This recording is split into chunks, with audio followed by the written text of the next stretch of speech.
Assalamualaikum warahmatullahi wabarakatuh. Alhamdulillahilladzi hadana li hadza wa ma kunna linahtadiya laula an hadana Allah. Asyhadu an la ilaha illallah wa asyhadu anna Muhammadan abduhu wa rasuluhu la nabiyya wa la rasula ba'dah. Kami dari kelompok Gatan, kami akan menjelaskan tentang kewajiban-kewajiban setiap muslim. Tapi sebelum itu persilakan kami untuk memperkenalkan diri. Mulai dari Nama saya Muhammad Izan Diaudin. Nama saya Alif Rizky. Nama saya Dafa Yumna. Nama saya Dafa Fadia Ramadan. Nama saya Gatan. Selamat. Dan selamat menyaksikan khutbah dari kami.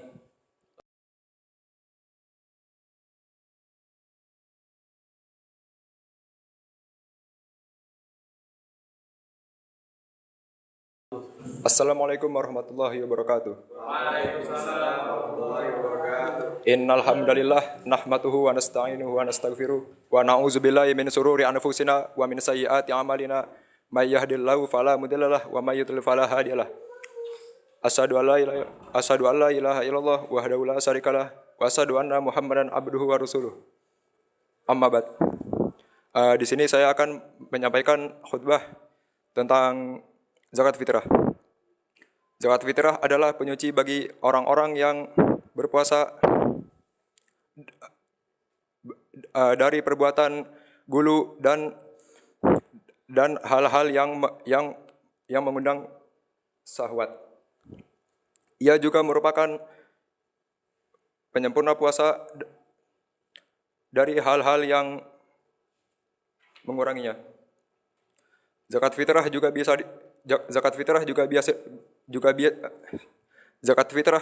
diartikan sebagai ekspresi dari rasa syukur yang Allah berikan di bulan Ramadan,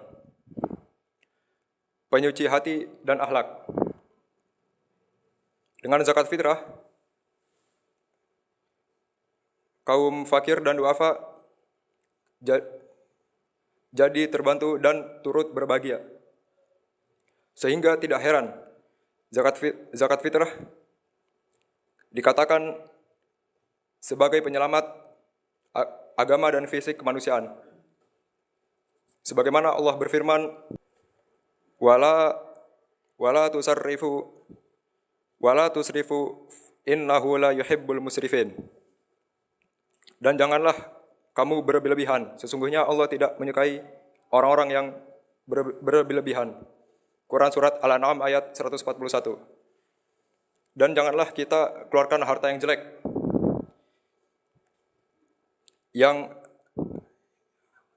atau yang masih subhat. Bagaimana kita bisa berlapang dada, menyedekahkan barang-barang yang tidak kita sukai atau barang yang kita sukai untuk dipersembahkan kepada Rabb kita. Ibadallah, maka bertakwalah kepada Allah. Hiasilah diri dengan amalan yang dicintai dan diridhoi oleh Allah. Jauhilah perkara yang dimurkai dan dibenci olehnya. Mudah-mudahan kita menjadi orang-orang yang bertakwa. Aku qouli hadza astaghfiruhu innahu huwal ghafurur rahim. Assalamualaikum warahmatullahi wabarakatuh.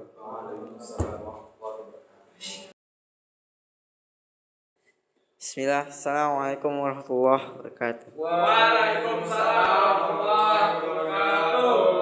Alhamdulillahirabbil alamin. Wassalatu wassalamu ala asyrofil anbiya'i wal mursalin sayyidina wa maulana wa Muhammadin wa ala alihi washabihi ajmain, amma ba'du. Pada kesempatan kali ini saya akan menyampaikan pidato singkat tentang sabar.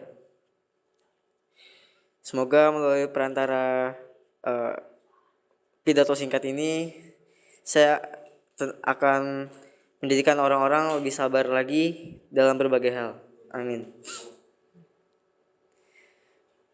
Pertama-tama marilah kita panjatkan puja dan puji syukur kita kehadirat Allah Subhanahu wa taala yang telah melimpahkan rahmat dan nikmatnya kepada kita semua, terutama rahmatul Islam wal iman. Karena dengan Islam dan imanlah kita bisa berbahagia di dunia dan di akhirat. Amin. Maka agar ujian ketahuilah bahwa di dunia ini ada sesuatu yang pasti akan singgah dalam hidup kita, yaitu ujian. Sekuat apapun usaha kita untuk menghindarinya, pasti kita tidak akan bisa. Seperti apapun kita menolak dan mengeluhkan ujian itu, tetapi akan singgah juga kepada kita. Maka agar ujian itu berbuah pahala dan mengangkat derajat kita, jalan satu-satunya adalah dengan cara bersabar. Dengan begitu, ujian itu justru bisa kita maknai sebagai anugerah, karena dengan ujian yang telah kita sabar itu menjadi sebab kebahagiaan kita di dunia dan di akhirat. Disebutkan dalam Al-Quran surat Al-Baqarah ayat 155. Dan kami pasti akan menguji kalian dengan sebagian rasa ketakutan, kelaparan, kekurangan jiwa, harta, dan buah-buahan. Dan sampaikanlah kabar gembira kepada orang-orang yang bersabar. Quran surah Al-Baqarah ayat 155. Sebab Allah telah menjanjikan surga untuk hamba-hambanya yang telah bersabar dan istiqamah dalam menjalankan semua perintah Allah sesuai dengan syariat. Yang kedua adalah sabar dalam menjauhi semua larangan Allah. Yang maksud sabar dalam hal ini adalah agar kita selalu senantiasa menahan diri untuk tidak berbuat segala sesuatu yang telah diharamkan oleh Allah, secondong apapun diri kita terhadap sesuatu itu. Yang ketiga adalah sabar terhadap segala keputusan Allah dan ketentuan Allah. Sabar dalam hal ini juga termasuk dalam rukun iman yang terakhir, yaitu yang keenam, tentang kita wajib bersabar atas segala sesuatu yang telah menjadikan ketetapan Allah, entah itu baik atau buruk. Demikianlah kiranya yang dapat saya sampaikan. Akhir kata, wassalamualaikum warahmatullahi wabarakatuh.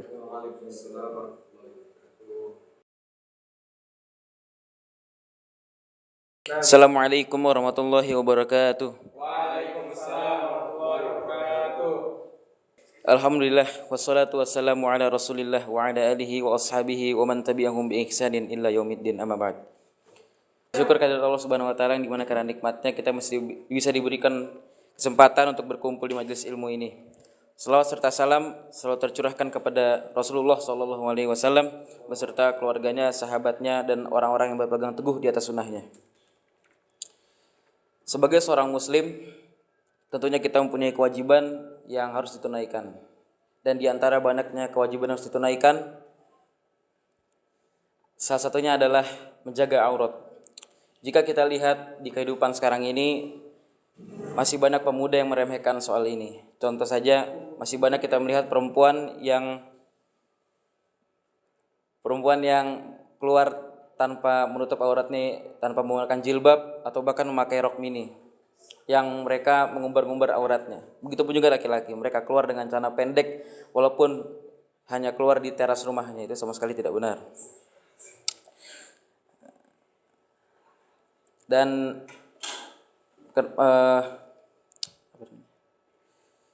mereka meremehkan tentang menutup aurat ini, atau bahkan mereka menganggap bahwa kewajiban menutup aurat ini itu hanya sebuah hal yang kecil, dan membuka aurat bukanlah suatu kemaksiatan atau kemungkaran yang harus diingkari.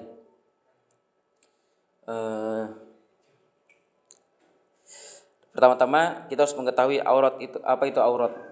Aurat adalah sebuah anggota badan yang tidak boleh ditampakkan atau diperlihatkan kepada lelaki atau perempuan yang lainnya. Dan hukum menutup aurat itu adalah wajib sebagaimana sabda Rasulullah sallallahu alaihi wasallam, "Ihfaz auratuka." Tutuplah aurat kalian. Illa min zaujika aw ma malakat yaminuk. Atau kecuali kepada istri engkau dan hamba saya yang engkau miliki. Dan diharamkan pula seorang lelaki melihat aurat lelaki lainnya ataupun wanita, sebagaimana sabda Rasulullah sallallahu alaihi wasallam, laki-laki tidak boleh melihat aurat laki lainnya, dan wanita tidak boleh melihat aurat wanita lainnya, dan seorang pria tidak boleh bersama pria lainnya dalam satu kain, dan begitu pula wanita. Hadis riwayat Muslim. Dan aurat pada laki-laki itu dari mulai pusar sampai lutut, dan untuk perempuan seluruhnya kecuali tangan dan kaki dan wajah. Tapi ada beberapa mazhab juga yang bahkan wajib menutup semuanya dan menyisakan mata ditutup dengan jaring-jaring. Begitu pentingnya menjaga aurat dalam agama Islam ini, sehingga seseorang yang berusaha mengintip atau melihat aurat keluarganya di rumahnya, itu boleh kita melempar dengan kerikil kepadanya. Namun ketika fitrah ini hilang dari diri kita dan sifat malu telah terkikis, maka harus ada yang mengingati sebagai seorang teman ataupun saudara. Karena Rasulullah SAW bersabda, barang siapa di antara kalian melihat kemungkaran, maka ubahlah dengan tangan kalian. Apabila tidak bisa, maka dengan lisan kalian. Jika tidak bisa, maka dengan hatinya. Dan itu adalah selemah-lemahnya iman. Maka marilah kita menjaga aurat kita dan mengamalkannya, dan menjelaskannya dan mengingatkan kepada teman-teman kita yang belum mendapatkan pelajaran yang sangat penting ini. Dan Allah telah menyediakan kepada antum semua yang menjaga kehormatannya, menjaga auratnya, dan selalu menyebut-nyebut namanya. Allah berfirman di dalam surat Al-Ahzab ayat 35, a'addallahu lahum maghfiratan wa ajrun azim. Dan Allah telah menyiapkan bagi kalian ampunan dan pahala yang begitu besar. Mungkin hanya ini yang bisa disampaikan. Wassallallahu nabiyana Muhammadin wa ala alihi washabbihi wasallim. Assalamualaikum warahmatullahi wabarakatuh.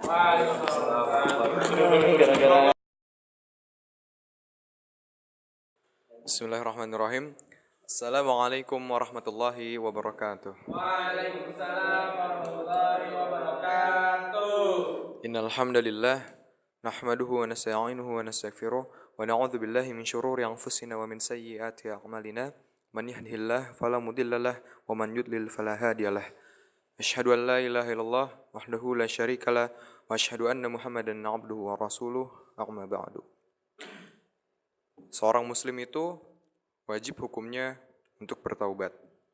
Saudaraku yang dirahmati oleh Allah Subhanahu wa taala, tidak ada satupun di antara kita yang terlepas dari dosa.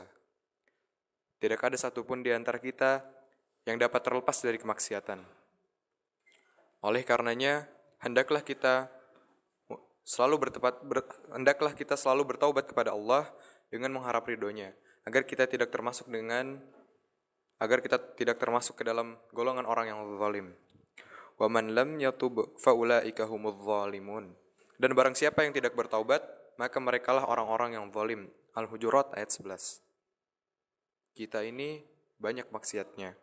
Kita ini banyak dosanya. Apa itu dosa?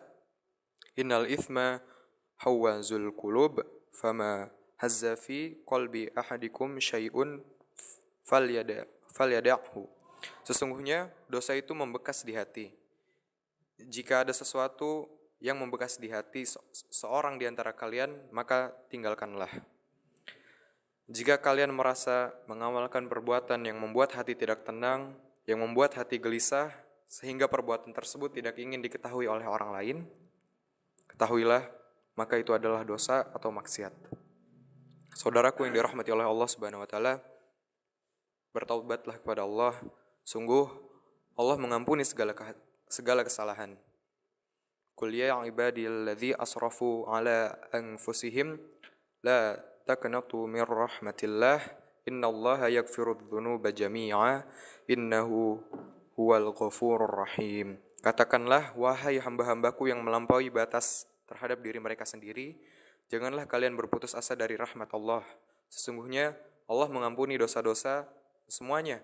Sesungguhnya Dialah yang Maha Pengampun lagi Maha Penyayang.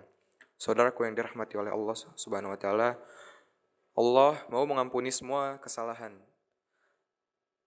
asal kita bertaubat kepadanya.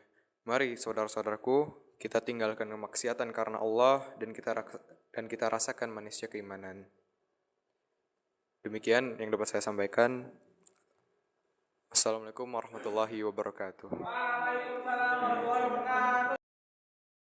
Assalamualaikum warahmatullahi wabarakatuh. Innal hamdalillah nahmaduhu wa nasta'inuhu wa nastaghfiruh wa na'udzu billahi min shururi anfusina wa min sayyiati a'malina. Man yahdihillahu fala mudhillalah wa may yudhlil fala hadiyalah. Asyhadu an la ilaha illallah wa asyhadu anna Muhammad abduhu wa rasuluh la nabiyya ba'da. Pada kesempatan kali ini saya akan menjelaskan tentang salat. Salat adalah salat adalah kewajiban bagi setiap muslim. Dan untuk para laki salatnya tuh di masjid. Karena kalau kita salat di masjid, maka kita akan mendapat pahala 27 kali lipat. Sedangkan kalau di rumah cuma dapat 1 pahala. Kalau antum sehari di rumah 5 waktu cuma dapat pahala 459 rakaat. Itu full 5 waktu. Kalau di rumah cuma dapat pahala 17 rakaat. Kalau kita bertahan sampai setahun, maka kita akan mendapat pahala 600 rakaat kalau itu sholat di rumah. Kalau sholat di masjid mendapat pahala sebanyak 160.000 rakaat. Bayangkan nilai itu sangat jauh. Orang di hari kiamat akan melihat pahalanya yang sangat jauh berbeda. 2 rakaat sebelum subuh itu lebih baik daripada dunia dan seisinya. Ada itu salat sunnah, salat qobliyah. Dan para ulama sepakat perkara fardu lebih wajib dibanding perkara sunnah. Kalau 2 rakaat sebelum subuh lebih baik dari dunia dan seisinya, apalagi salat subuhnya, apalagi salat fardunya. Orang tatkala sholat di rumah, di akhirat dia dapat untuk ukuran 1 tahun dia cuma dapat pahala 6.000 rakaat. Dan sholat di masjid mendapat 160.000 rakaat. Sekarang pahala tersebut tiada bandingannya, 2 rakaat saja lebih baik dari dunia dan sisinya. Itu baru sholat sunnah, belum sholat fardunya. Belum pahala-pahala yang lain. Jika kita jalan ke masjid, setiap langkahnya mengangkat derajat dan menghilangkan dosa. Bayangkan, sampai para salaf terdahulu tidak ingin naik tunggangan ke masjid, dia ingin jalan kaki. Nah, terus kalau jalan kakinya itu, langkahnya itu dikecil-kecilin supaya mendapat pahala yang banyak. Makanya selagi kita masih muda, rajinlah kita sholat ke masjid, jangan sholat di rumah mulu. Sekian dari saya. Assalamualaikum warahmatullahi wabarakatuh. Waalaikumsalam.